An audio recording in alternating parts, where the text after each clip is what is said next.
Jimmy. Have you done the? He's quick as fuck, man. Dude, he's so quick. And I don't like you. I mean, it sounds shitty saying fearless, but he's like fearless. Yeah. Yeah, no, it's true. I hate it. We've talked about this before. I hate when white people. I know y'all can't help it because like it is a weird time and the way different people react. But he doesn't. You don't get that energy with him. He has nothing to lose, and he showed like, and neither do we. Like nobody has really anything to lose. Yeah. In stand up, like you got to take those risks. And and the thing about it that makes it cringy when people aren't is we can feel you pulling back. It's better to be yourself and then to take heat on being yourself than to be like, you know what I mean? I can feel your thought, and I can also feel you pulling back from this thought. Well, nobody from minority communities ever asked for anybody's sympathy. We don't want to be sympathized. You know what I mean? My Korean friend Chris always says that I don't need you to feel sorry for me. Not that, but that wasn't the word, but offended. Yeah, I don't need you to be offended for me. Yeah. Now he is like a conservative type too, but but yeah. And that's the thing. Like Jimmy doesn't. The sympathy isn't. It's not that he's empathetic. It's that he doesn't have sympathy for it because he looks at you as an equal human being. Yeah. Plus, he's a white person. He grew up in the suburbs, but he still grew up on the east side. It's like when you meet East Coast white people. Like when you're adjacent to different type of people, there's a certain amount that you're still racist because this is America. I'm not saying that in a bad way. I'm just saying that like you know you're not the Pope. But there is a certain amount that you're not just like, you can, again, just, and there's a person of color and it's African American woman. And wait, what's the difference between person of color and just call them colored people? Like, what's the difference? Exactly. Well, that comes from the order of words. I'm saying it softer. More of massaging language when especially dealing with like ambiguous people, like the guy behind the goddamn curtain over here. So that'd be used for him, for Latina people who, whether you're more European, more Native, more African, and most of them are like a mix of. So I think that became a blanket statement for them. But yeah, but yeah. All right. Well, shall we dive into this topic? Let's do it. I think today, we gotta. I don't know. I need to work on my transition from talking about Jimmy Graham to talking about Dave Chappelle. Well, welcome to You Can't Laugh at That. This is the podcast where we take topics that aren't funny and then we prove that they are funny by breaking them down, looking at the nuance, and talking stand-up comedy. Today, I'm joined by John Armstrong. This is your third time on this podcast. Nobody else has done that. You can use this as a credit. I'm gonna be like Tom Hanks on SNL. That's gonna be me on this podcast. I'm just gonna be like, what is it, David Pumpkins or whatever? Yeah, David S. Pumpkins or whatever. Yeah, we'll give you a because when you host SNL 5 times, you get that 5-time jacket. The jacket. We'll find a little windbreaker at a Goodwill. Chappelle come out with a couple more specials, baby. I'm riding this to the bank. Yeah, no, we had you on for the was that SNL. Sticks and Stones? Oh no, it was the SNL monologue. His monologue for that. Yeah. And then behind the curtain, piping in whenever he sees fit, is Jeremy Demery. What's going on, everybody? What's going on with you? Oh, I had such a crazy start to my day, but it's neither here nor there. But yeah, it's been a whirlwind day so far. But I'm glad it all worked out in the end. Nothing like having a little podcast to fix that, right? Yeah, that's the spirit. I'm surprised I was able to watch this special before today, so I'm glad I did. Yeah. We're talking about Dave Chappelle's most recent special, The Closer, which it has received some attention, and we wanted to talk about that. We want to strike while the iron's hot, but also there's a lot to talk about. There's a lot to break down based on reactions, based on the actual material, and just the perspective of a comedian. Like, of course, people want to hear from 2 straight or 3 straight guys when it comes to this special. But I feel like we've had enough good conversations 3. about this. Yeah. Well, we'll you don't see. know about my nighttime activities. Oh, I thought you were talking about me. No, You don't want to know about mine, or maybe you do. I already know. I'm in your window, dude. Yeah. I see what she makes you do. So the closer.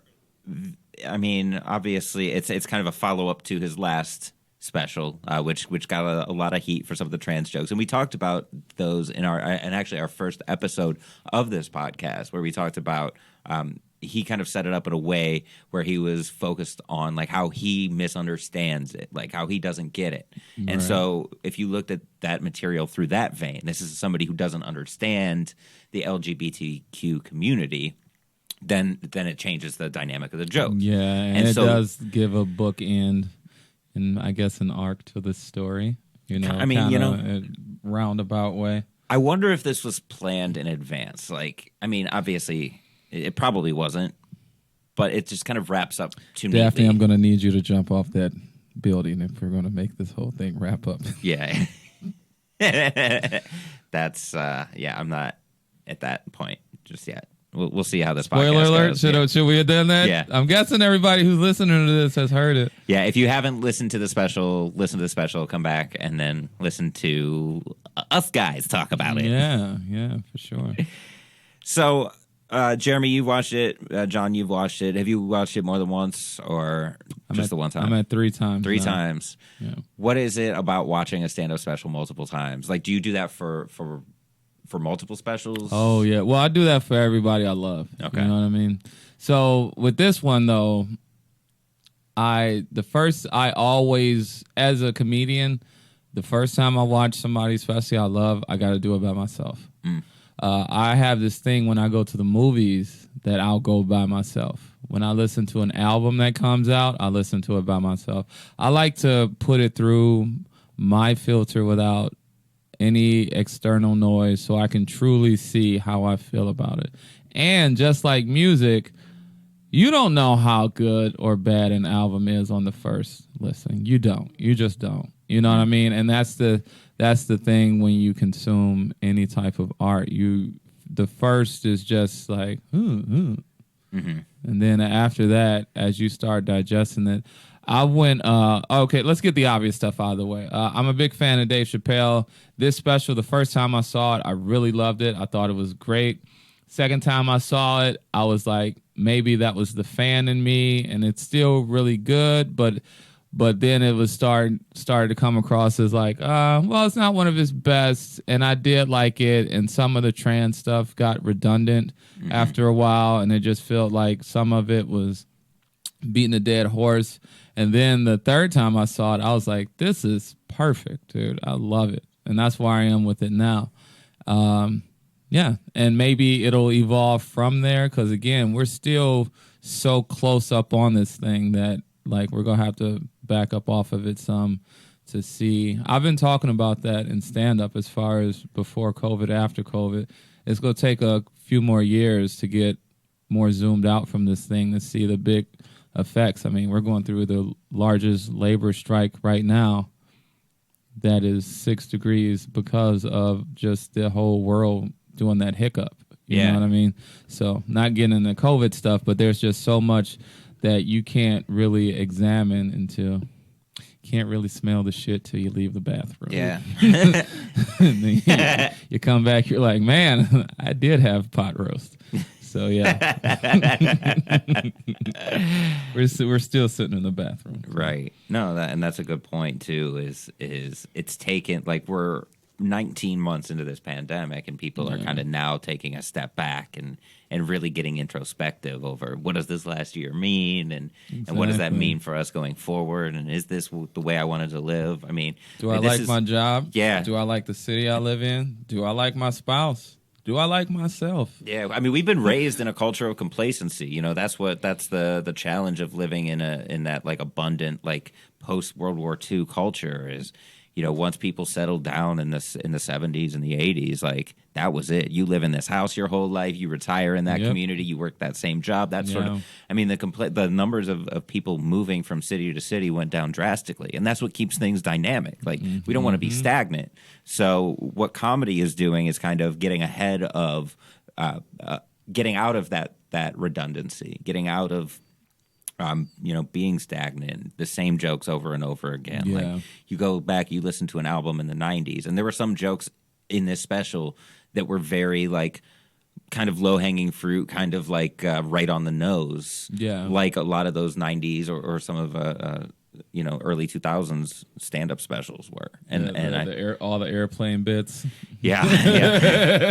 I did feel that way about the some of the punchlines in that special were like some of them were like kind of lazy in a sense, or like I was like, wow, this is kind of like I was kind of shocked by it because you don't expect that necessarily from Dave Chappelle, where it was kind of like, man, that punchline was really like I saw it coming. Yeah, it kind of sucked. Like, but I think that, and this is what made me appreciate it, is that I think he kind of knew that everything he was going to be talking about had such density. Like the premise had such density to it that it didn't matter what the punchline was. It was going to fall flat to the premise. Yeah, it was just a small part of an overarching theme. Like it was one big bit. It wasn't like separate chunks. It was all like separate chunks within that overarching bit. Yeah. That story that he was telling, which his storytelling is it's riveting. Like all the way through. Did you guys even get the impression that like it's at one point for me it was like, is this even really a stand-up special? Yeah, it was almost like a one-man show. Yeah.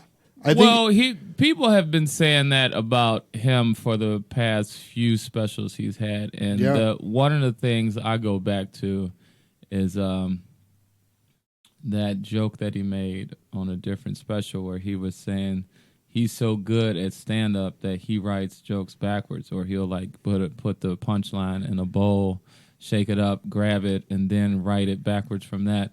I don't know if he really does that, but I can imagine that as a stand-up, when you are that good and that revered and you've done it that much, that you do have to attack this in a different way for it to be fresh to you and for it to be an evolution of you, or even if you're not evolving, because that's another thing. We talked about this on the other podcast, is Dave Chappelle is older now. He's been smoking all his life, so his voice is more gruff. He, he worked out for a bit, so he just filled out some more. Plus, that just happens with age. But you go back to Dave Chappelle, old school Dave Chappelle, and this skinny, wiry kid with this higher voice, he was more accepted in white circles. I mean, he was in Robin Hood Men in Tights, you know what I mean? Yeah. And but if you listen to his jokes, to your point, Jeremy, in a way, they're kind of still the same. That's why I do take a little bit of issue when people say, like, I can't believe he's doing these kind of jokes, because really he's always done these kind of jokes. Yeah, but I think in this package now, it's a revered black man who has been through all this stuff. You have the walking away from the $50 million. You have this epic show that he had, and his demeanor is just like, you can say some wild racial shit when you're a skinny black dude who's like, friends with all these white guys, you know what I mean? But when you are super embraced in black culture and now you're this icon of comedy, and especially in black circles, now these same jokes have a lot of gravity to them. But go back and listen to his jokes in the 90s. That it's there. He always has talked about race and stuff like that. It wasn't so much with the especially in like Killing Him. One of his first was Kill Him Softly. But I mean, even before that, like the Def Comedy Jams and the what's the one, Montreal? Just for laughs. Just for laughs, though. Like it's all there. Now it's the new LBGT stuff that has got him attention because he wasn't doing as much of that now. But I think that's a reflection on as far as them coming to the forefront and achieving rights, and then that just becoming in the lexicon of jokes that we tell now. Yeah. In the 90s, it was very literally black and white. Mm-hmm. You know? I kind of like expected to walk away from this special thinking like, I don't know, Chappelle may be brought down a peg in my mind. Like I kind of expected it to be almost a little bit sour grapes for me on this because I think so highly of Dave Chappelle. In my opinion, he's the GOAT. Like he's the greatest comedian of all time. And I walked away feeling zero difference. Like I still think he's the greatest comedian who's ever lived. I think this special is probably one of the most important pieces of comedy in my lifetime. And the conversations in which he spurs in this one special is going to continue happening for, you know, it kind of had an air of like some of Carlin's specials where it's like, wow, I feel like 10, 15 years from now, we're going to look back at the special and be like, I can't believe we're still having these conversations. Oh, yeah. Carlin is a really good analogy for it because when Carlin was, people forget some of the financial problems that he had and with his marriage and everything else. And he was struggling for a time. And then his manager had to give him like some money and kind of get him through for a little while. And at that time, people didn't know that this comic who kind of was this icon in the 70s and then started kind of going away. People didn't know that his best shit was ahead of him. Yeah, Right. Shining Time Station specifically. Yeah. That's his best work. Who doesn't like a good train? Am I right? Yeah, the way he conducted those specials was mwah. Conducted. I see you. Double entendre.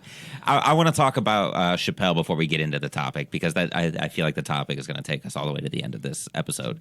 But do you think, and I want to pick up off of what you said, do you think because he's so revered, because people had such high expectations for him, that when he did hit some of those easier punchlines, that's why there's pushback, because there's a gap between expectation and reality on some level? Yeah. And again, what we were talking about with albums, I think it's your second time listening to I just saw this thing. Shout out to Eric Kazin. He always posts pop culture stuff, and he was showing how on the same day, I think 30 years ago, that Nirvana came out, Red Hot Chili Peppers came out, and another album. I don't get into alternative rock, but I do know the culture, you know what I mean? Because that's as I was growing up. So even though I was listening to rap, I was very aware that this music was around because I always would hear it. And but when it was out, nobody knew that this was going to be this iconic thing. You know what I mean? Mm-hmm. Dude, I just saw Smash Mouth just got in trouble because he was drunk and did a semi-Nazi salute or something. But like in the 90s when those little quirky songs were just on the top 10 radio, like it was cool and something to listen to, but you didn't realize that this would become somewhat iconic to the soundtrack of your life. You know what I mean? Who All-star. knew? Smash Mouth, you know? And I'm not saying this to shit on them, but just saying that to the point of culture, a lot of times you don't know till it's the passage of time and things come away from that. But back to what I was saying, too, about his jokes, I do feel like he's the same type of comedian. And that third time that I watched it, I saw the layers and the nuances. I know we're going to be hopping back and forth, but we really need to have a conversation about Space Jews. I think that really got overlooked. I am not playing, dude. I love that premise. That's one of the best jokes I have heard in a long time. Yeah. And there is so much layered in that okay, so yes, the punch might feel like it's this easy punch, but he says so much in the joke that it's like, okay, all right, maybe the fact that it does feel like an easy joke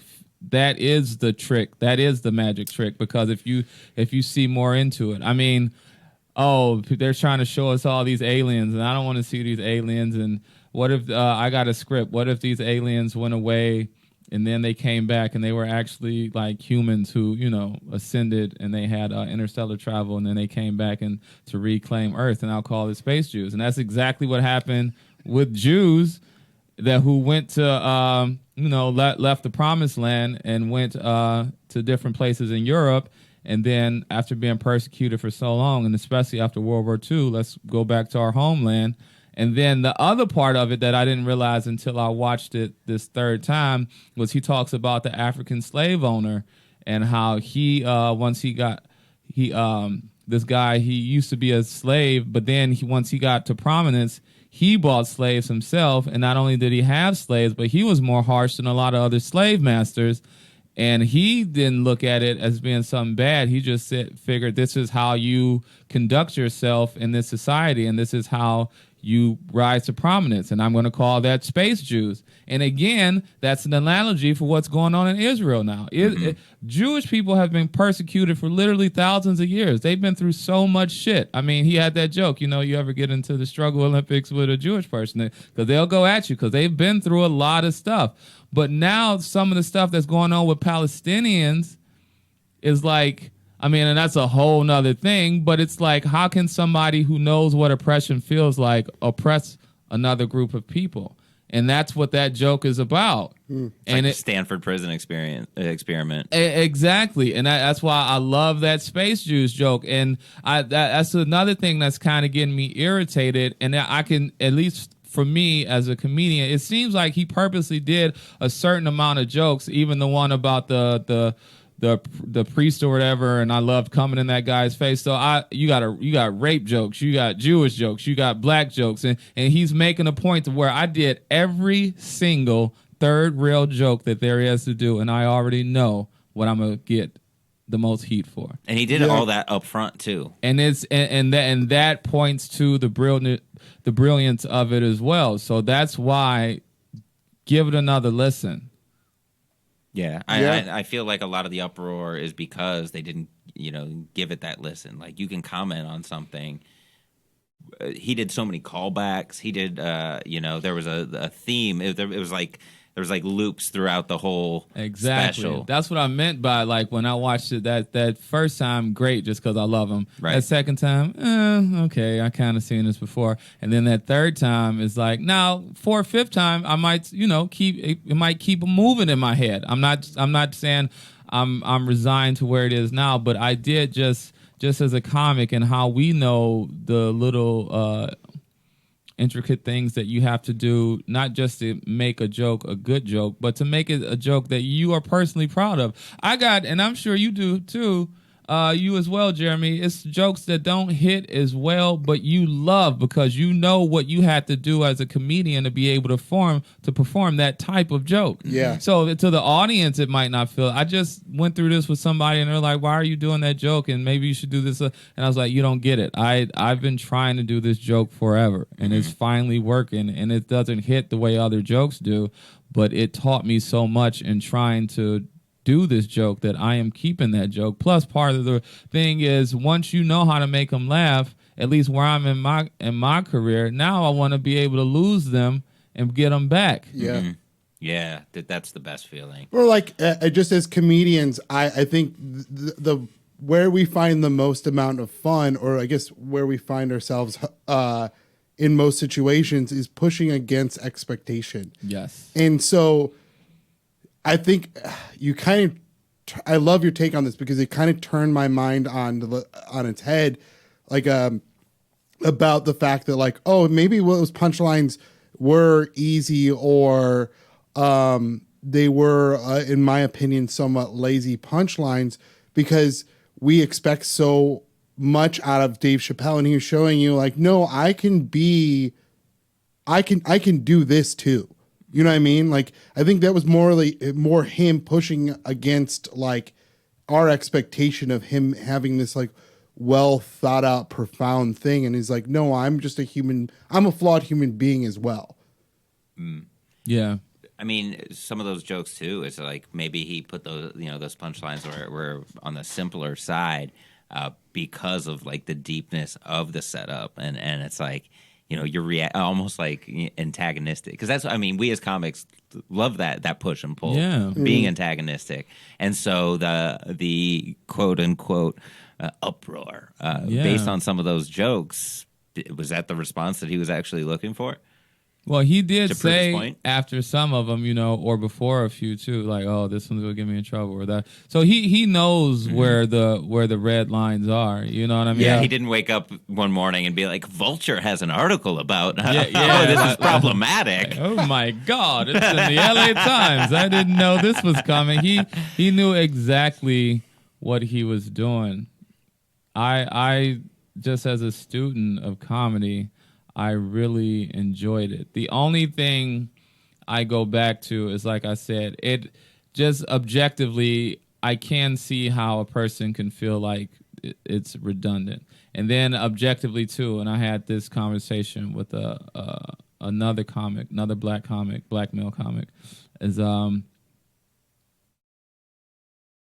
the Daphne thing can be viewed as a white person saying, my black friend. You know what I mean? Yeah. My trans friend. But pushback against that is these are real things that happen. He did not seek this relationship out with this person. They actually did have a friendship. This person did actually work with him, and then this person actually died. Mm-hmm. And this is a thing that happened. And part of the reason that they did die is because they were being pulled in both ways, both by her tribe of trans people and then by his tribe of comedic people. Mm-hmm. And I think we go through this as comedians. Chris Rock says this. A lot of black comics say this, that you were a comic before you were even black. You know what I mean? Mm. And because it informs your whole outlook on life. Mm. Now, that's easier said than done, but like people who are really down for the craft, that's how you got your Louis C.K.'s and your Bill Burrs, and every good white comic I know has said nigger. I'm not necessarily like loving of it, but I'm also not necessarily hating of it either. Because again, you can feel people shrinking away from a premise. Now, I'm not saying like white people go out there and drop N-bombs. I'm not saying that.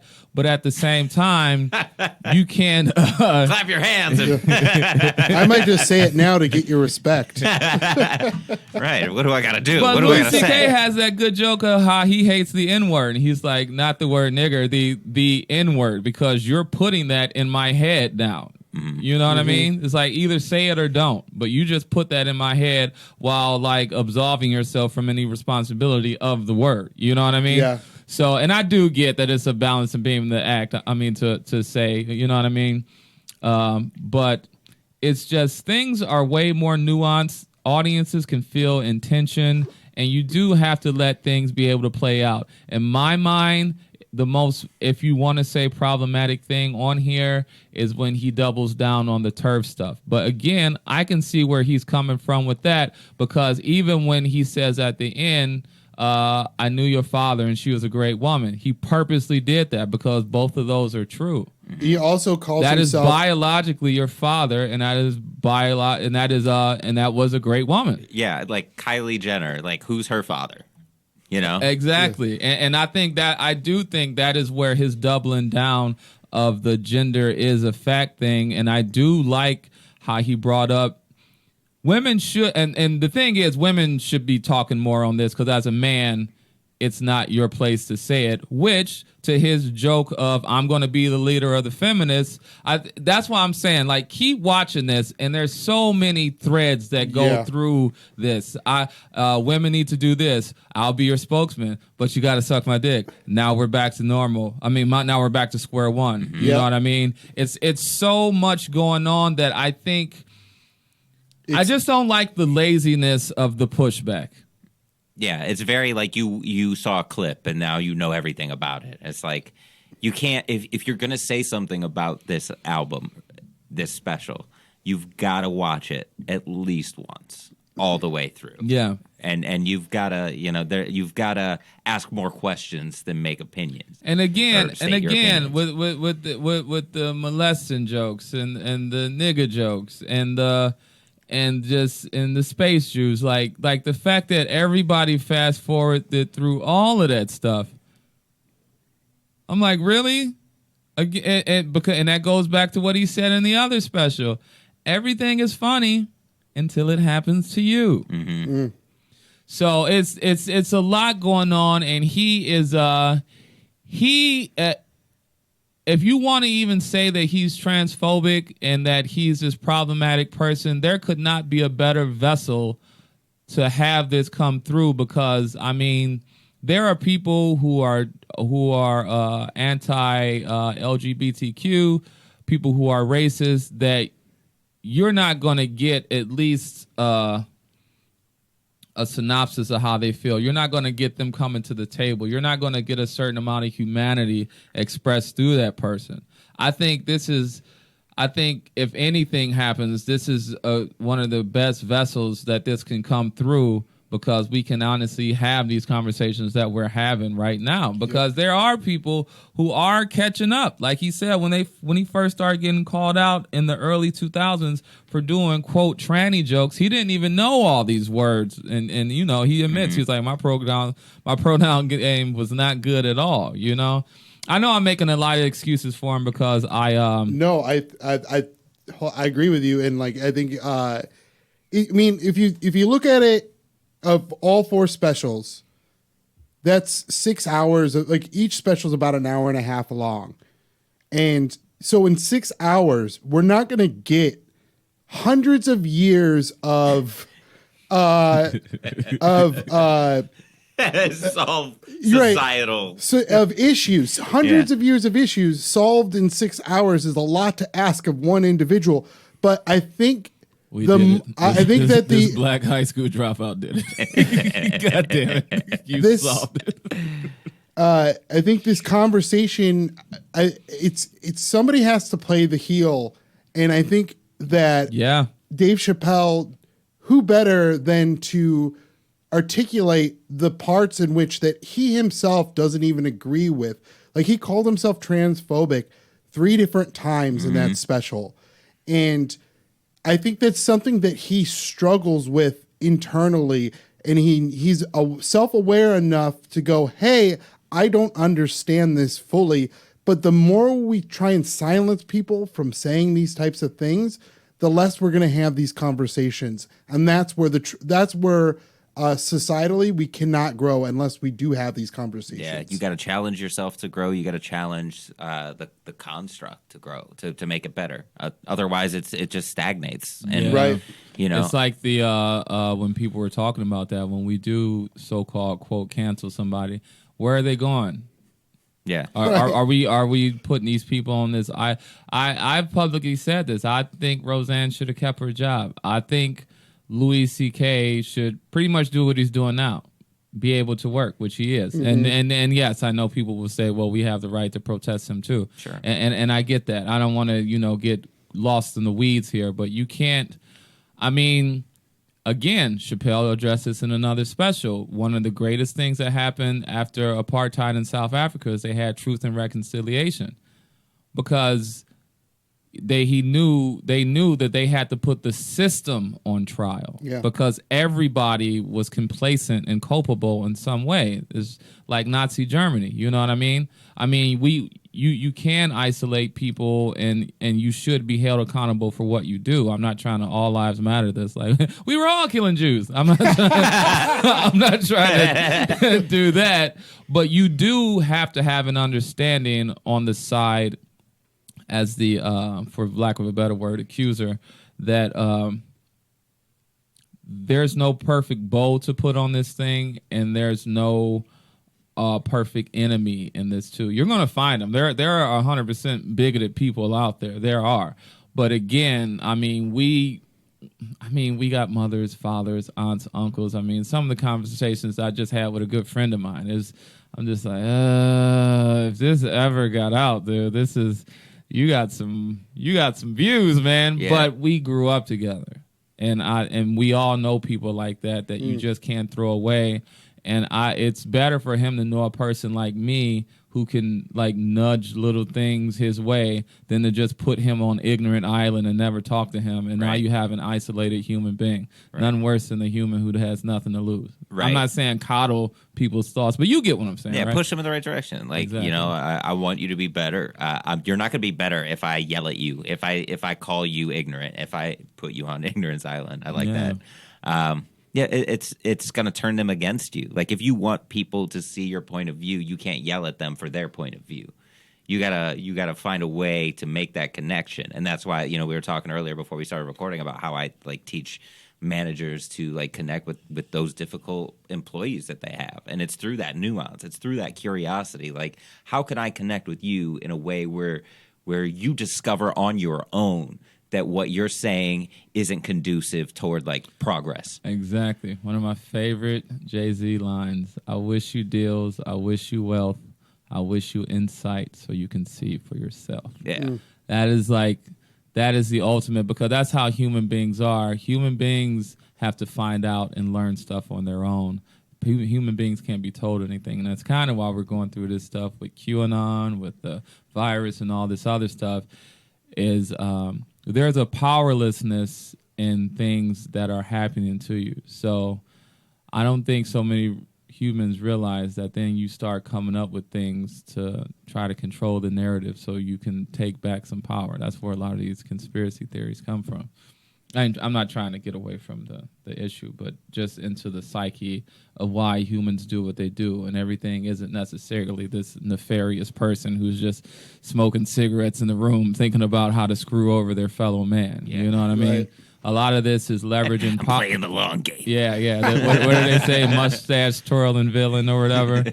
I think one of the things, too, that especially black people, we keep bringing up, and he says it in the special, and I don't like how people gloss over the vulnerability in it, is he's jealous of the movement. And there's a lot of black people who are jealous of the movement that LGBTQ plus people have had. I wouldn't look at myself as necessarily being jealous, but it is something that if it just to be black and look at is kind of like, I mean, this is an oversimplification, so don't fucking put me on voted off nigga island, but like like as a Cleveland sports fan, when you just sit back and see all these other teams like eventually get their championship or eventually get their whatever, and you're just sitting on the sidelines like really the Cubs just won?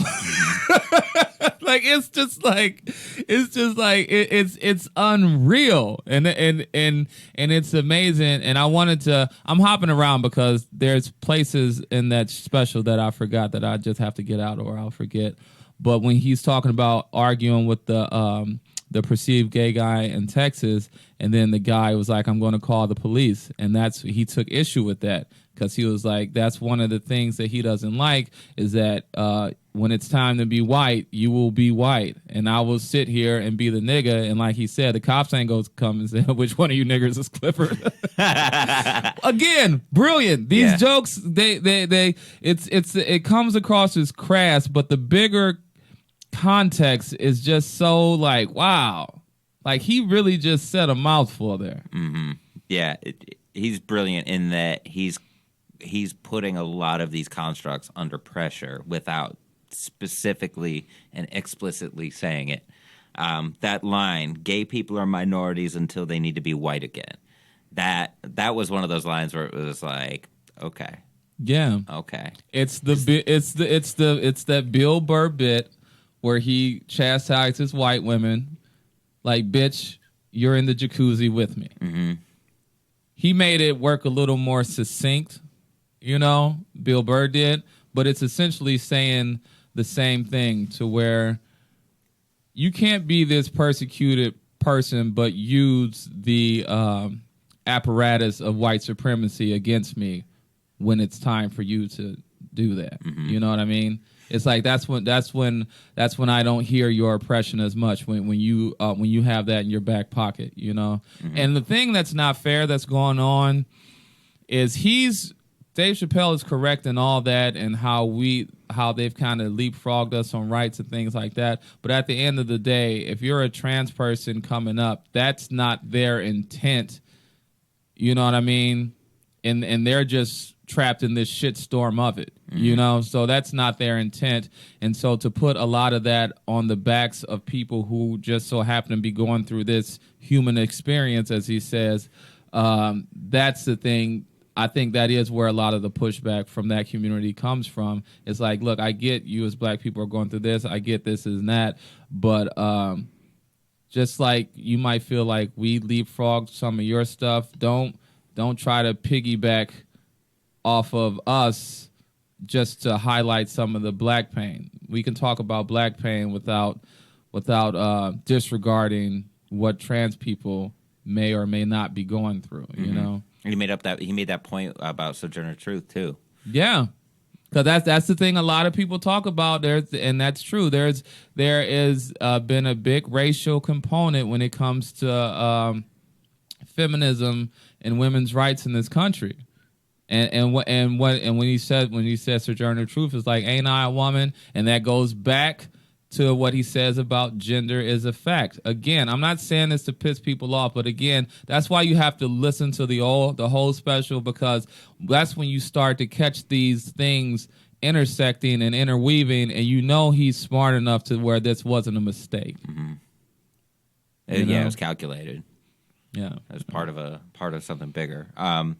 I reached out and I wanted to have her on this episode just because, like, two straight dudes talking about it, like or three straight dudes talking about it. That's like, you know, we don't have any expertise in it. You know, we've never had to deal with what it's like to be trans. And so I reached out to Alexa Irizarry, who's a local Cleveland comic, and I just, like, she sent me just a rapid fire of messages. I was like, I can quote you or play a pre-recorded video if you want. She had to work today.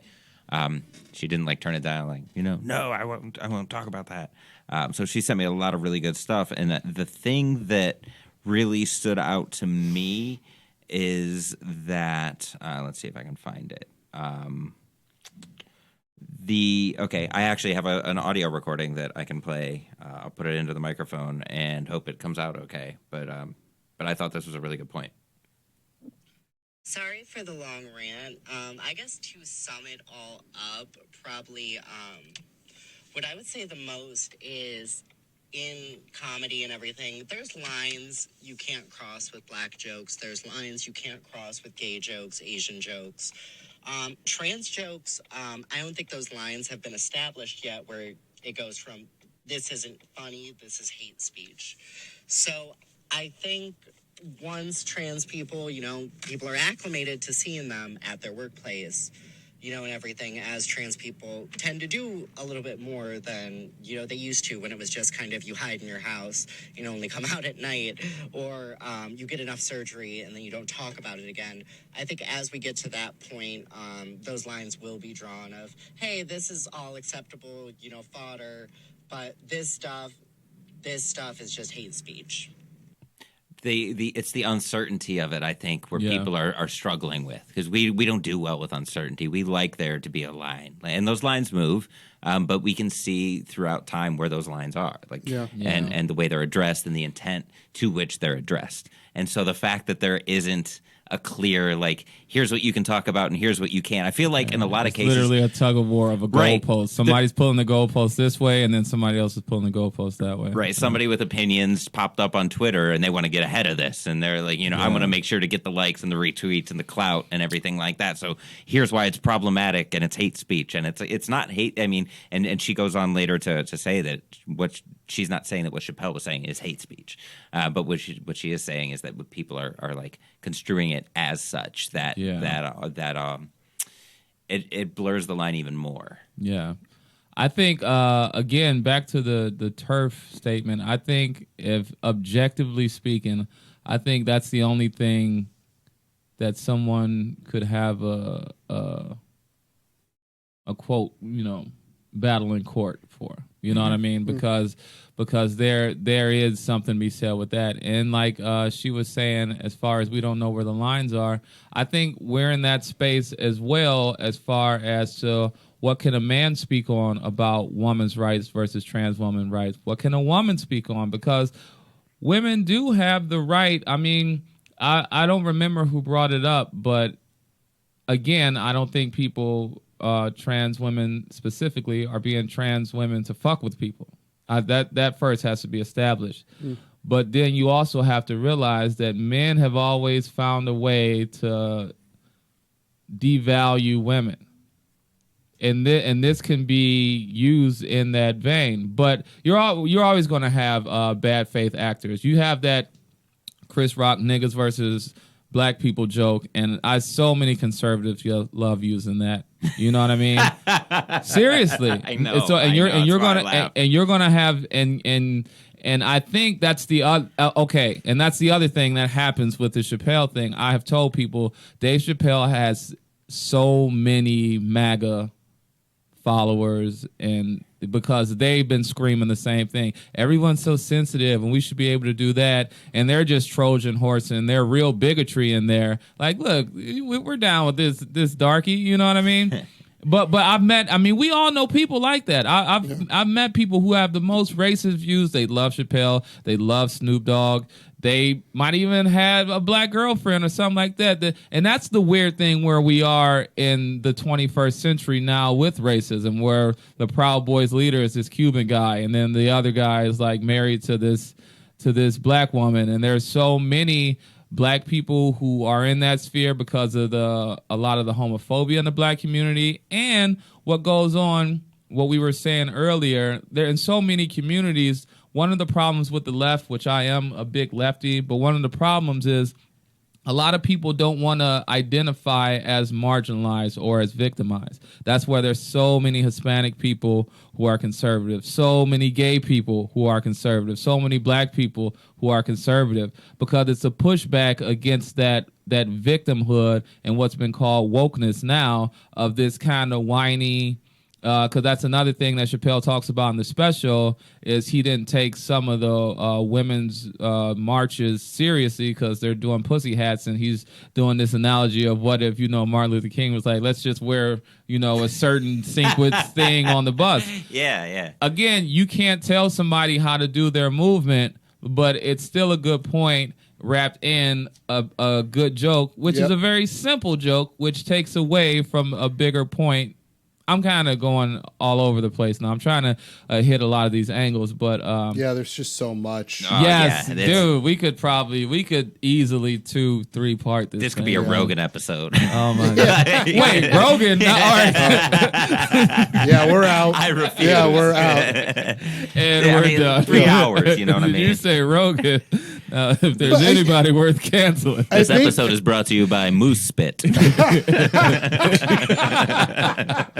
I think that generally when you challenge people to think and to question or to consider the world around them, then you see this kind of pushback and or anger towards an individual because he's now challenging us to consider or help him find the standards in the world in which he can work in. And I think that's what he's asking at the end of the day, is that where is that line? What is that line? What does that line look like? And in which way does that line apply to which set of minority or sector of people? And so I think when people are challenged or they have to look inside themselves in order to ask themselves what does that mean to me, that's when people start getting frustrated, I think. Yeah. Well, it's always changing and it's very dynamic. The line depends on the situation, and the line isn't universal for everybody. Right. I mean, we also have to remember that people have these nuanced upbringings, these experiences of life where, if you grow up in an insulated community, whether it's rural or urban, like, you're going to have a specific way of looking at things, and that's ingrained into you, who you are. And it's going to take more than just one person, like one tweet, to change your mind. You got to really challenge who you are as an individual, and that's difficult for people to do. It's easier to push back. Yeah, that's very true.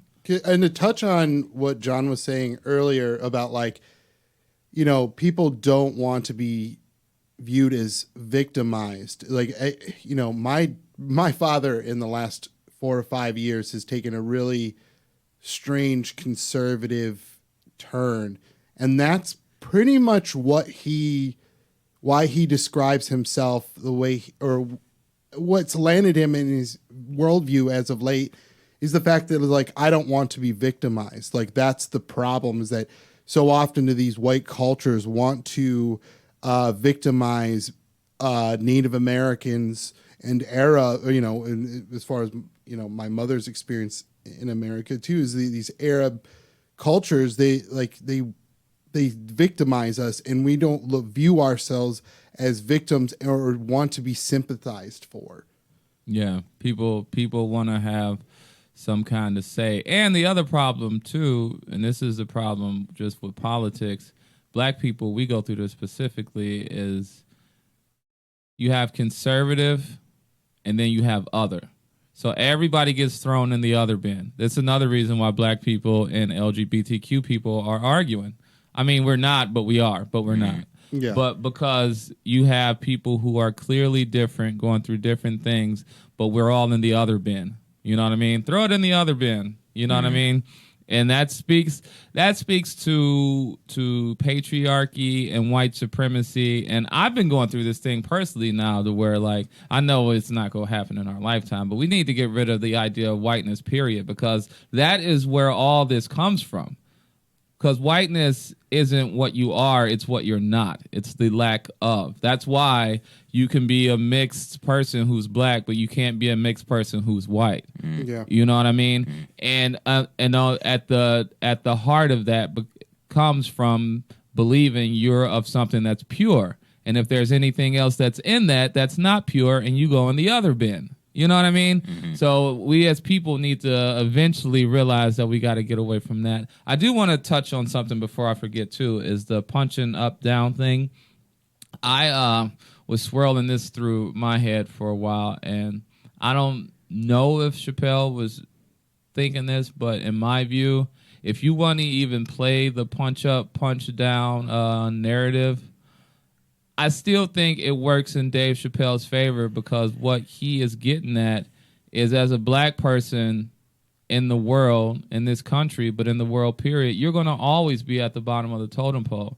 So no matter who you talk about, you go be punching up. You know what I mean? Yeah. And it's kind of a audacity of a certain type of person to believe, again, it's the bitch, you're in the jacuzzi with me.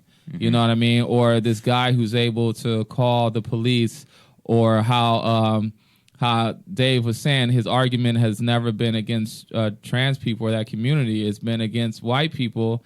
And he was like, when I had white people on the ropes, they were like, call me a girl, nigger. Like, I love that line, because I don't think that's what trans people did specifically, but that is the language that's used for people who want to get around not dealing with certain issues of blackness. And another problem, too, is, again, these strange bedfellows. You get everybody coming in, like, defending Chappelle and stuff like that. But, again, nobody's talking about what he has been talking about since he was a kid, which is racism. Again, everybody went past all these jokes, and then this thing he's always talked about as just what people go through as black people. And even these people who claim they're like, I'm with Chappelle, they're not, wow, black people should have rights and we should be doing. They're not that. They're just happy that somebody is talking shit to a group that they hate, It's we are raised in a very either or kind of culture. Zeros and ones. Yeah, and it's not that. It's There's everybody's so much everybody's nuance, in the dude. other bin. Yeah. Like, that's the thing. It's like it's one big bin, and to try to like separate the people within that bin It makes it easier based on our old idea of what it means to have a functioning society, which is that pure, oh, we're Babylonian. Well, everyone here is Babylonian. Or, Yeah. oh, we're Hebrew. Everyone here is Hebrew. It's way more nuanced than that. Exactly. Like, yeah, and that's difficult to comprehend in our simple animal brains. And it makes you make concessions that your animal brain doesn't want to do, because you do have to concede certain things. Yeah. On the black end of it, we do have to concede that there is a lot of homophobia in the black community. Mm-hmm. Now, we can argue where that comes from. I'm not going to, I'm not trying to sit here and like take one for the team or say that we're more homophobic than anybody else necessarily, but it's not a thing. I have a joke that I do that I say black people are homophobic the way white people are racist. It's so ingrained that you'll hear somebody say something to you with a straight face and not even know they're being offensive to you. Now, I'm not trying to make, sweeping indictments on either side, but again, let's not pretend like these things aren't here, and we're not going to move the ball if we're not able to make certain concessions in the argument. Right. That's a really good point. And Alexa brought that up in our conversation. She said a lot of what she thought about the special has to do with him beating up a trans woman. Since the black community has not had the best history with LGBT people, like if you look at the rates black men murder black trans women, and that's the problem that she had with that part of the special, because of that machismo that is baked into the culture. Yeah. Like you boys, you're a man, you don't cry, and it's like I'm 5, Yeah. Like I've seen that. Not even. I mean, obviously, just as a man in general. Yeah. Like you have this idea of what it means to be a man, and that a lot of that is based off of that that evolutionary, like somebody's got to be the alpha. Somebody, and that's it's again. There's more to it than that. That's how the animal kingdom works. But if evolution takes its route, and this is going to get meta, but we're going to transcend that, and that's going to we ask about, well, how do we travel interstellar? How do we become the space juice? Yeah. And we have to transcend these limiting thoughts of what gender is, what race is, what religion is. Yeah, because even when you is. get outside of it, you can still be in it. Again, I like that joke he did about the lesbian who got in a fight with him. And then he's like, I tenderized those titties or whatever. And he was like, I beat the toxic masculinity out of that bitch. And that was another good, layered, nuanced joke. Mm-hmm. You can be gay and still practice toxic masculinity, which was what that particular woman was doing. Yeah. And he asked the question, are there racist gay people? Yeah. Yeah. Yeah, of course. Yeah, and that was great that he used Mike Pence, because that is the perfect example. That dude is so closeted. You know what I mean? And okay, so getting into that, when he's talking about, he's at trying to pray away the gay type of gay. All those jokes to me were funny, but I could see how those were offensive. But to me, those were pure shit jokes. Yeah, you know what I mean? It's drawing attention to the absurdity of the fact that there are people that believe that that's something that can be done. Yeah. Now, in that end of it, I would say I can't speak again for that community, but again, my estimation of it would be maybe how I would feel if I saw a white person kind of really going in with black jokes. And remember how black people used to be in the 80s when he does the gay 80s face and stuff like that. So again, I can get how you can feel offended by that, but on the other side of it, I can get how that's a joke. The turf part is where he asserts what he really believes. But with all those other jokes, you can tell the intention is to be silly. Mm-hmm. I keep going back to the turf part because I'm like, objectively, I think that's the part where you can take issue, because this isn't, he's making jokes around it, but he's saying what he is there. Mm-hmm. But with the other stuff, I punched this lesbian in the titties. The intention's not there. He's just being like a dick and a comedian. You know what I mean? So poking the bear. Exactly. I think too the reason why he brought up the turf stuff is that he's trying to show you that he isn't a complete person. You know what I mean? Yeah. Just because he's a celebrity and he seems to have it all figured out, he's kind of showing you a peek behind the curtain that says, I have my own biasness. I have my own ignorance that I am dealing with. And that I think that is an internal struggle in which he has with himself of like, because like I said, he called himself transphobic 3 different times.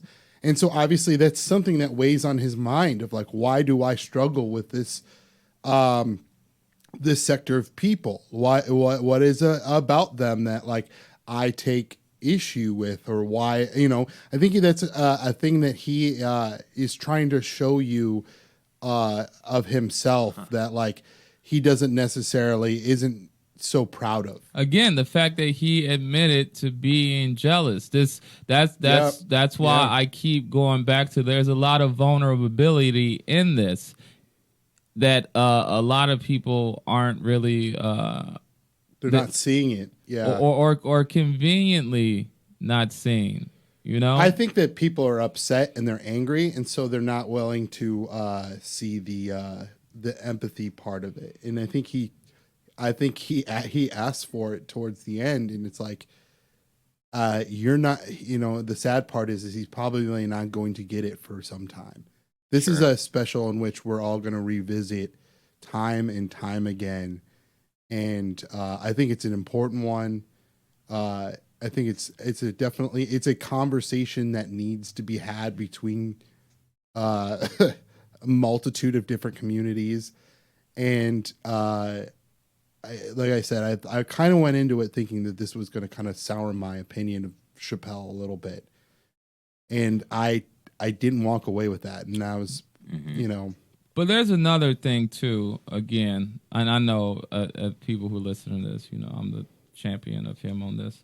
But like I said, I got a clearer view the last time I saw it. But when he talks about that bathroom law that they did in North Carolina, and when he's going into it, and you can hear some people in the audience like, yeah, and he shuts it down, and he's like, no, that you should not have to show a birth certificate to do that. A Walmart bathroom. Yeah, That's a great punchline. But then when he goes into it, the first time I heard it, to me it wasn't like the best joke. But then when I'm listening to it again, it does make a point to where, because if you did have to do that, a birth certificate, then you're making trans women go into these bathrooms and that's not fair to them. That's not fair. And selfishly, you can say it's not fair to transphobic Dave Chappelle. You know what I mean? But it's definitely not fair to the party of that. And again, when he reverses it around and does the trans man, and he was like, if she's backing up into it, and then I was like, oh, that's a person in the military. Again, one of the biggest groups you cannot insult in this country, but he's not a stupid man. Right. Purposely putting that in because he knows that even the temperature for somebody in the armed services won't be raised as much as this trans point that I'm trying to make. Yeah. And the fact that he, like I said, the pushback that he did even against the audience when they were trying to kind of go in on it, I did like that because you can get a rally type of thing going and stand up, even if you're not making a profound point. You know what I mean? We could just be talking about men do this, women do this type shit. You know what I mean?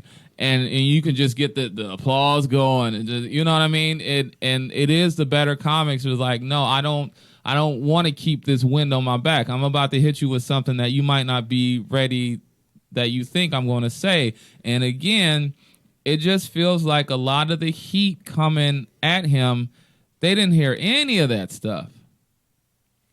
Now, I don't think that absolves you of any responsibility or anything like that. But to our point of zeros and ones, there's a lot more going on in this than you're making it out to be. And then the last story with Daphne, and then her ended up killing herself, and how he's like, he don't know what it was. It's probably a lot that made her commit suicide. Trans people have some of the highest rates of suicide, period. So none of this could happen, and that still could have happened. Mm-hmm. You know what I mean? And then on top of that, you got somebody trying to be in stand-up. God knows the fucked up shit in any comedian's head. that can make us jump off something. So you got all that intersectionality going on. God knows why that happened. But there is a certain level of responsibility that has to be had for some of these people who are in your own camp. And I don't think it's a trans thing. I think it's to where we are in the world now with social media thing. And because that's really what's going on. That's another thing that's not being talked about. What's really going on is all this stuff panning out in social media and the democratization. How do you say that? Democratization. Democratization of voices. Yeah.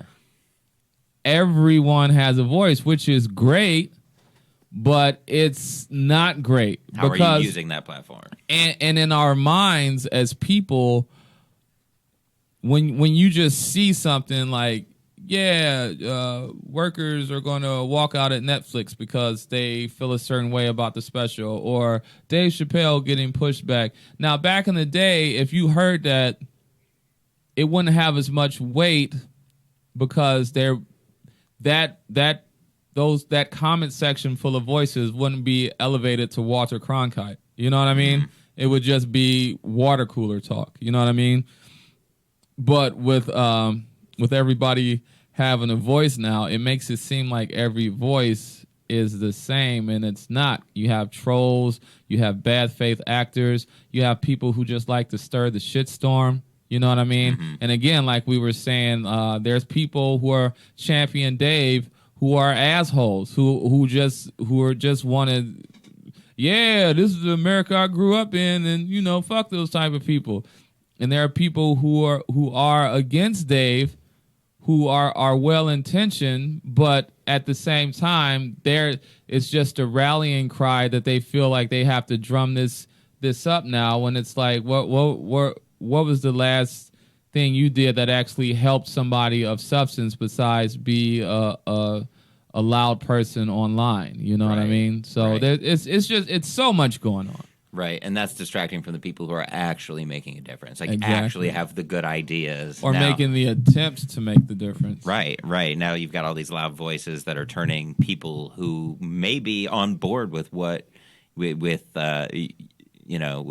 being accepting of the trans community, and now you have these loud people who probably aren't even trans, who are just yelling like, accept them, like, how dare you not be kind? And it's like, well, it sounds like you're not being kind either. You're demanding kindness by not being kind. Like, how does that work? You know how long it took my dumb ass to realize when you're looking at comment sections, like, that black guy named Darnell might not be a black guy named Darnell. Right. That white guy named, Tyler might not be a white guy, and so on and so forth. Yeah, there's a back garage in Russia where these people are like, we're doing it. Either it could be bots, or like somebody brought up before. This was actually when I was watching Rogan, which I don't really watch Rogan anymore, just because I don't know. It kind of jumped a shark with me, but I'm not against him. He sucks his own dick too much. Yeah. It just got. Man, what a great analogy. He jumped the shark. That's so perfect. Okay, go on. Sorry. Was that a challenge on Fear Factor? And then we ate the shark. Yeah. This episode is brought to you by sharks. But it was listening to his show one time that I remember him saying, like, a lot of these are 12-year-old boys getting a rise out of this. You know what I mean?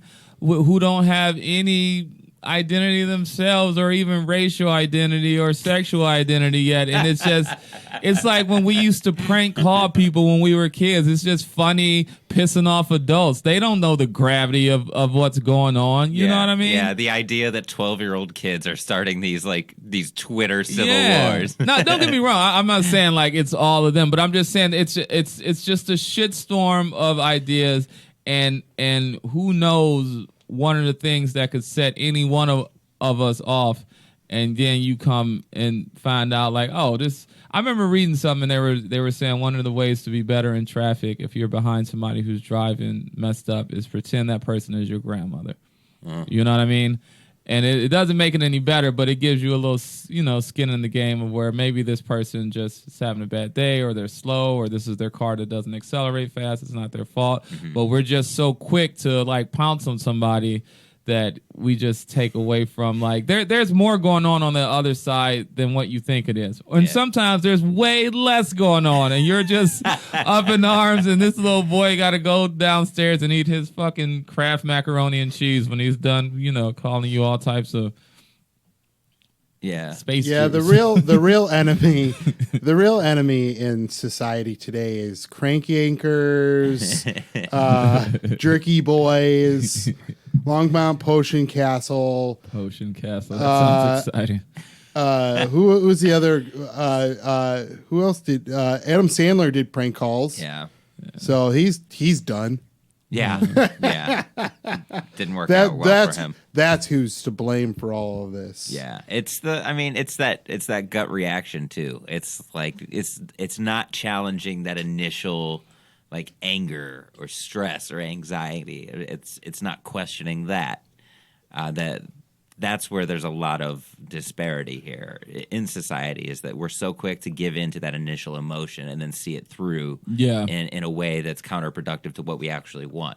So if I want people to treat a certain group of people better, but I'm screaming at the people who aren't and like threatening them, I'm just creating more of what I don't want. Exactly. And we do that on a daily basis. I do that on a daily basis. And then with the social media and the algorithm, and there's this constant feedback loop of people who feel the way you do, and then they're in their in their camp, and then the algorithm wants you get. You know what I mean? I mean the whistleblower that just came out against Facebook, how they saw how this thing was just ramping up people's emotions and having people at their throat, but it was not advantageous for them to do certain stopgaps to help to mitigate some of this stuff, because their whole thing, I heard this recently, and this is another thing that made me feel stupid, but Facebook and all this, these aren't social media companies. These are data mining companies. Mm-hmm. Yep.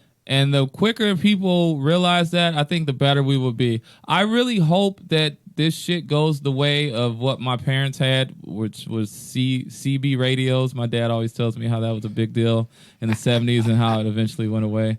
I don't think computers are going to go away, but I do hope we get to a point as a society to be like, damn, can you remember back in the 2000s when everybody was just like, getting information through this, we need to be able to put this in a weekly world news tabloid context of what it is. Mm-hmm. Like, this broken clock might be right twice a day, but it's still a broken clock. Mm-hmm. It's going to be funny the days where we find, like, how like early days of television, there was only like 3 channels. Yeah. We're going to get to a point in society where we're going to be like, remember the day where there was only Facebook, Twitter, Instagram. Remember when we had TikTok? Profiles and we like literally just showed pictures to strangers and and just argue with somebody because they thought that Biggie was better than Tupac, and then you like, what I've been wrestling around with lately? It's like, Facebook may have known like what they were doing at the end of the day, but did they really know how people were going to respond? Like, did they really know that? Like, I don't think anybody could have known, but I think from the very beginning, because I saw somebody else bring this up. I mean, if the movie The Social Network is correct word for word, and I say it is, Sorkin was there, but if it did partially start from this hot or not type of thing, then he knew the primal visceral response that people got from this. So I don't think he knew how big it would get, but I do think it, very bikini car wash. I mean, we're not here to get our cars washed. I mean, I'm here to see them titties. I was there for the bubbles. Like I said. That's what I call titties. Nobody likes me. What were you saying, Jeremy? I had a point and now I lost it. I can't remember. I mean, and like, that's what happened with Facebook. I mean, can we really? Did we blame cable network television for when those riots happened back in the 90s? You know what? To be fair, for a minute, there always has been a kind of blame to culture. You know what I mean? If it wasn't rap music, it was rock music. Play this album backwards. Right. Yeah. Mm-hmm. So we have to realize there is going to be an element of that. But again, all that didn't have an antagonistic nature to it, and everybody wasn't able to weaponize it. You know what I mean? Yeah. Yeah, the algorithm You just had somebody on the outside who could say that, and then we could just kind of collectively roll our eyes, and then a few of our friends who were heavy in the church, they couldn't listen to that for a few years. I just feel like lately, like, are these companies really to blame? And believe me, I am not trying to defend a capitalist scumbag like Facebook or Instagram or Twitter. Like, I'm not trying to justify these fucking guys, but like, how much of what our action are we just looking for somebody to blame for our own actions? Yeah, how much personal Sure. responsibility do we play versus a company's responsibility? Yeah, if it weren't for the algorithm, I wouldn't have called that person the N-word on Facebook. Yeah. I wouldn't have, it's the algorithm's fault. Did Philip Morris give you cancer, or did you know what I mean? Yeah, are we Yeah. just trying to scapegoat these Sure, motherfuckers? we Like, have that built in. And again, to her point, I think some of these lines we haven't seen yet. You know, we don't know yet, and I think it's I think what we do all collectively know is that it's not a zero-sum thing.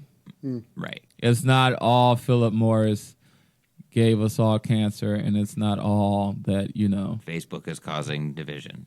Exactly. But they are definitely exploiting a need. You know, it's like that shit that people argue with R. Kelly, and it's like, well, where are the parents? And I wouldn't let my child. Well, of course, he's going against vulnerable people. That doesn't make it right that it happened. You know what I mean? Of course, he's not going to go to somebody with a stable family and who's, you know, has good views of men and women and good body views and be like, hey, want to come to my sex den? No, he's going to find somebody who's in a very vulnerable place and take advantage of that. The people who are on Facebook that are like, well, why would Gabby Petito, why would she stay with this guy? And it's like, you weren't in that position. You didn't have her upbringing. Exactly. Like, put yourself in somebody else's shoes for once, Carol. I'm older, I'm black, and a man, and I've been in those situations. But it ain't as easy to get out of things as you think, and it's not as this is difficult to say, but like there's a certain level that even a victim can play in their own abuse, if that makes sense. And I'm not trying to victim blame at all. No, we all have a degree of responsibility for but where we are. It's why like certain conversations of sexual assault don't get broached, because everything ain't a man jumping out of the bushes. Some of it is this guy that you always liked, that you had an intimate relationship with, but it went too far this particular time. Sometimes it went too far and the assault happened and time goes by and now this person is back in your life. And then how do you explain that if people find out about it? I'm not saying any of that is right. I'm saying these complicated situations exist, and that's why a lot of people don't come forward with allegations, because it's like you have to then explain all that, and you already know the microscope is going to be on you. Yeah, you got the social media thing. Well, I would have, and it's you wouldn't have. By the way, I would have not been in Bill Cosby's hands if I was Baker Mayfield. I would have did that last drive. Like everybody knows what they would have done after Monday morning quarterback. Yeah. We all do that, and that's the challenge with social media too. Is like the algorithm, it does put us in this echo chamber where we are scared. We push back against opinions that aren't ours. You know, we resist those. That's not the right way of looking at things. Well, if you see the same point of view over and over again, that's going to we'd rather feel safe than actually grow, than actually like challenge ourselves. Loop, yeah. And that's the biggest challenge. I think that's the biggest long-term side effect from these social medias.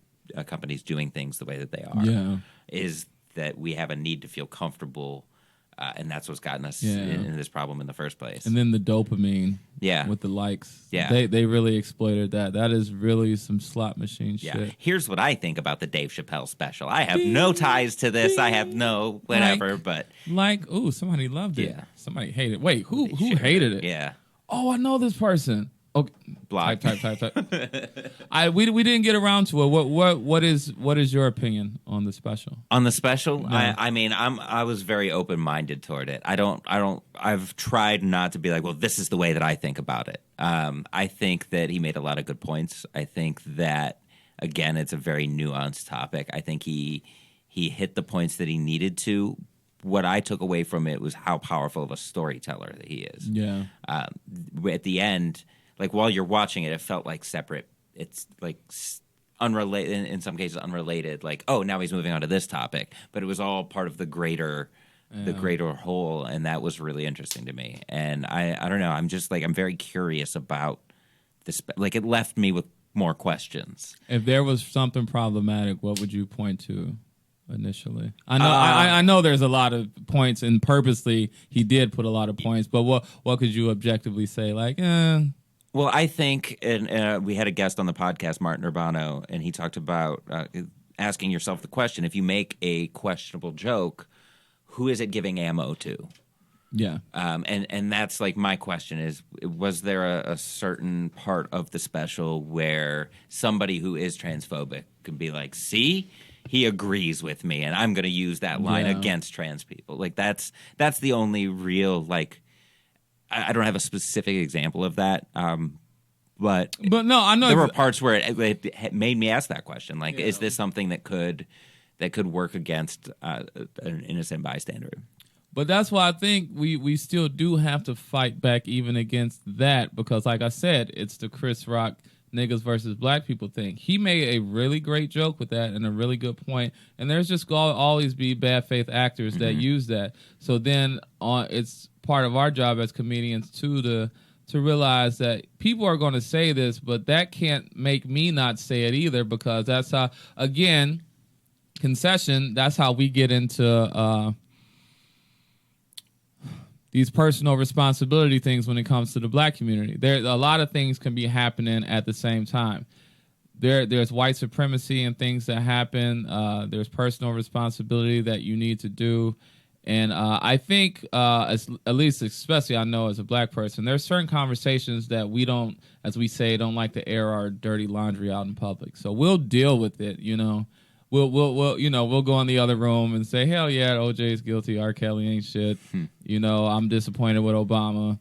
But we do kind of circle the wagons in public, because there does seem to always be a very heavy backlash against just black celebrity. And that person can be in the wrong, but it's like, you guys are going really hard against this person. Now, that's when you get lost in the, are we starting to defend too hard?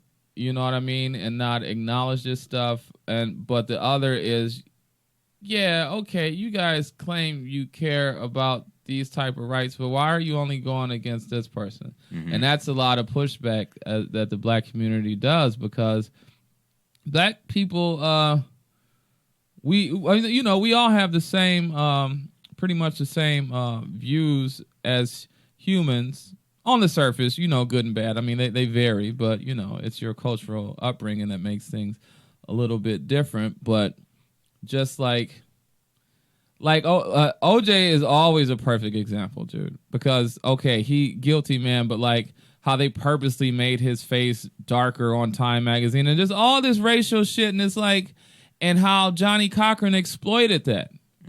Johnny Cochran was famous because he prosecuted a lot of cases against the LAPD because they are notoriously corrupt. So it's like it's that's another thing that's going on here is, again, it's not just zeros and ones. And there's some protection of Dave because it is Dave, but there is some protection of him because for whatever reason, people, it's okay to really be pissed off at black people for anything. But meanwhile, I mean, let's look at who runs any company and go through their file. You know what I mean? And Bill Burr always makes this point too. Like, Nestle poisoned the water. Fucking, there's another oil spill off the coast of California. Just all this shit going on. And who are we talking about? A comedian, a fucking stand-up comedian.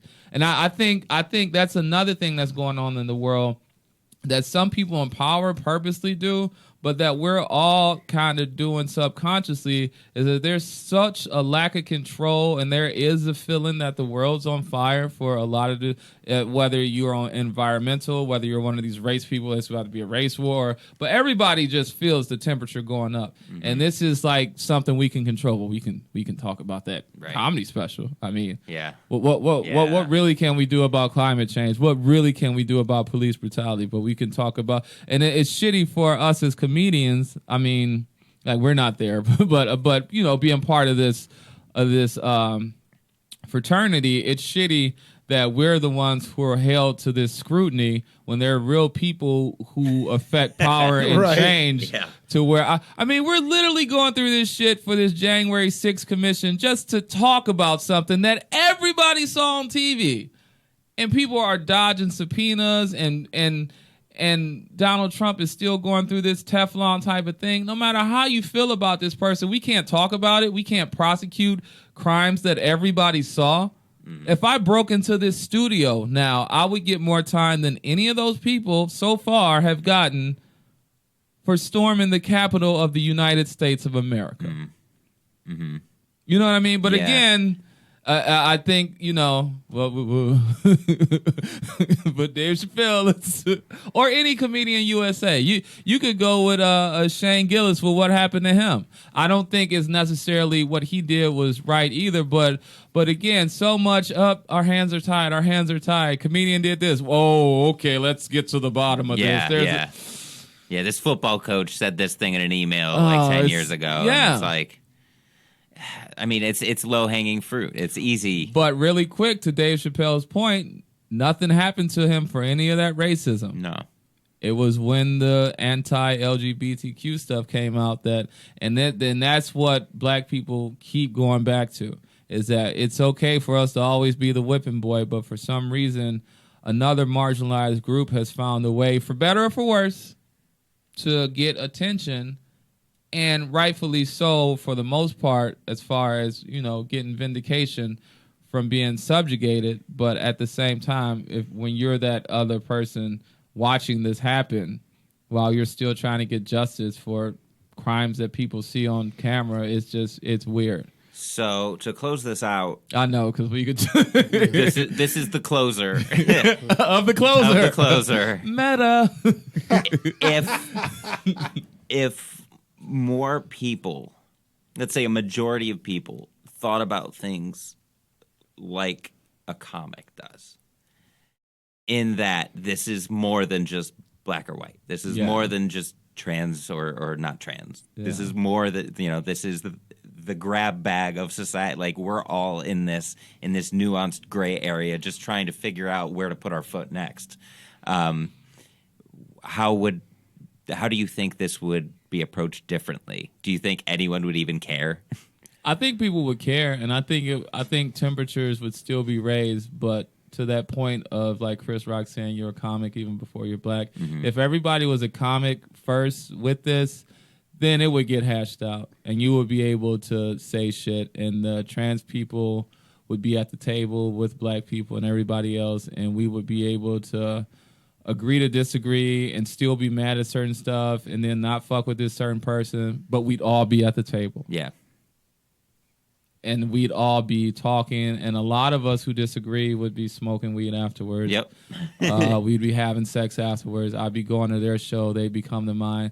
There's a certain amount of community that we have and understanding that we have. And to Chappelle's point, when he said his friend Daphne was she was like, I'm going through a human experience, and he said it takes one to know one. And I think that's a common ground that we all have as comics. We don't all come out and show on the dial where we were touched, but we were all touched, and we all have this like commonality that we can come back down to ground level. And unfortunately, in other parts of society, we just haven't found out the way to do that yet. You know? So, yeah. Jeremy, anything you want to add? There was, and I fuck. Somebody was get it? Jeremy some ginkgoba. Yeah. That's the new sponsor for Yeah. the podcast. Ginkgoba. Are you sick of forgetting shit? Then get this thing that I forgot how to spell. It activates the prefrontal cortex in a way that demystifies. Yeah, whatever. I'm not going to go there. Did that? Oh, I was gonna reference the time when Kramer did what he did, and It's a great joke, right? And Chappelle's take on it was, in my opinion, like his way of showing us that you were a comedian first. Because when he said he saw it, he's like, "Well, it looks like the guy just had a Yeah, that's it, nigga. Again, and that's the thing with comedians, comedian first, and that's why he kind of, wrapped Daphne in that tribe too, to where I think that's where maybe his breakthrough came of somewhat understanding this community. It was like, and her ability to laugh at herself, but how he, also was taken back when she like laughed at all these different types of jokes, but it came to that one joke and she didn't laugh at all. Mm-hmm. And I think that gave him pause too, because he was like, wow, this is one person who's been in my pocket all this time. It's like if you're going back and forth with your girlfriend, brother, or whoever else that you have this understanding with, that you know better than a lot of people on a lot of other levels, and they hit you with a pause, and then you're like, wow, I really got to create some space up here. Examine, what I'm going through, and it's a good thing that happened. It's a shame that things ended up how they were, how they are. But right, yeah, we all got to take a pause, question what we're doing, and really find the humanity in it, because in that humanity there is humor, and in that humor, you can always take a step back and find a way to laugh at that. And that's why we do this podcast. So, John, always a pleasure having you on. I love being on here. Yeah, we do too. Yeah, we love having you. Jeremy, shout out Golden Ox, man. This is a great place to record a podcast. Oh, sure. Tell us about it. That's a great place to record a podcast at. You said it yourself, my friend. What more needs to be said? If you want to share your ideas and you need a safe space in which to do it in, Golden Ox Studio is the place to be. Do you have hate speech, but not a microphone? Yeah. Do you have Come to our bunker. Do you have a bunch of Hey, people those who guys just pay wanna... the most amount of money. So Yeah. And credit with somebody once. I the sharpest tool in the shed. Yeah, we're gonna play this out with a sound clip from that concert, that Smash Mouth concert. So much to do, so much to see. What's wrong with taking the back streets? John, what back streets can we find you on? This is gonna come out Monday, so. Dude. Everyone in Cleveland. Hatfields run that open mic every Thursday. Come out, starts at 7:30, over at 9:30. Honestly, I don't have too much stuff booked, but we at Hatfields are going to be doing a show with Bill Squire as the headliner. Tanea Timmons is going to be a feature. She's really coming up in the comedy scene. I'm going to host. That is going to be November 13th. That is a Saturday. We're doing pre-sale tickets for $10, $15 at the door. Please come out to that. Support live comedy, and I am a nerd of comedy, so if you are at an open mic in Cleveland and turn it around, I'll probably be there with my shitty Beats headphones waiting to go on. Hell yeah. And I won't be wearing the Beats. No. Go ahead. You going to tell them about the show we have? Which one? The one on the 25th. I'm not going to be there either. We're doing a service industry themed comedy show. It is for the service industry audience. If you don't work in service industry, it's good comedians having a good time. Monday night, it's got that first drink after a shitty shift feel to it. We're all just letting loose, laughing together. It's Monday, October 25th. We're doing it the last Monday of every month at Heart of Gold in Ohio City, in Cleveland, Ohio. You'll see 3 very funny comics, and at the end of the show, you'll get to tell your nightmare story of a terrible shift that you worked, or an awful boss that you've had, or a difficult customer that you dealt with, and the comedians will roast your story, and we'll just have a good time with it.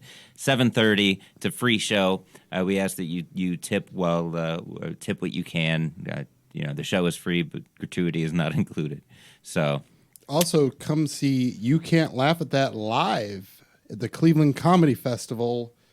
We don't have a specific day planned yet, but keep an eye out for that. Follow us on Twitter, You Can't Laugh Pod. You Can't Laugh at That on Facebook.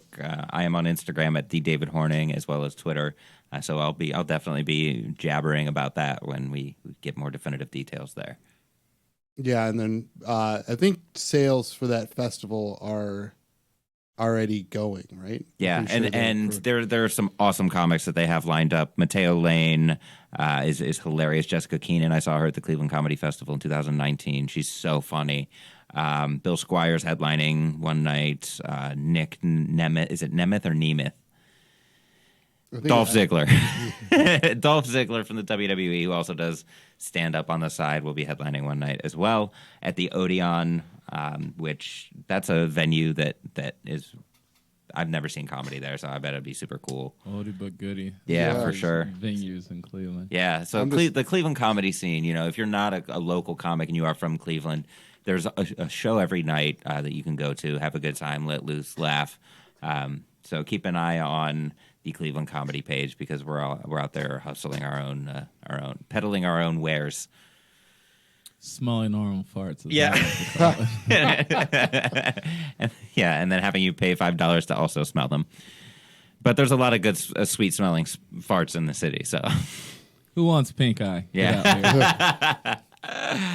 All right. With that being said, thanks again, John, for joining the podcast and proving to our listeners that no matter what the topic, there is more nuance. And also, thank you to Alexa for providing her perspective on it. We wish we could have had you here on this episode, but you were here in spirit, and we appreciate that. So, thanks for helping us prove that you can laugh at that. Awesome.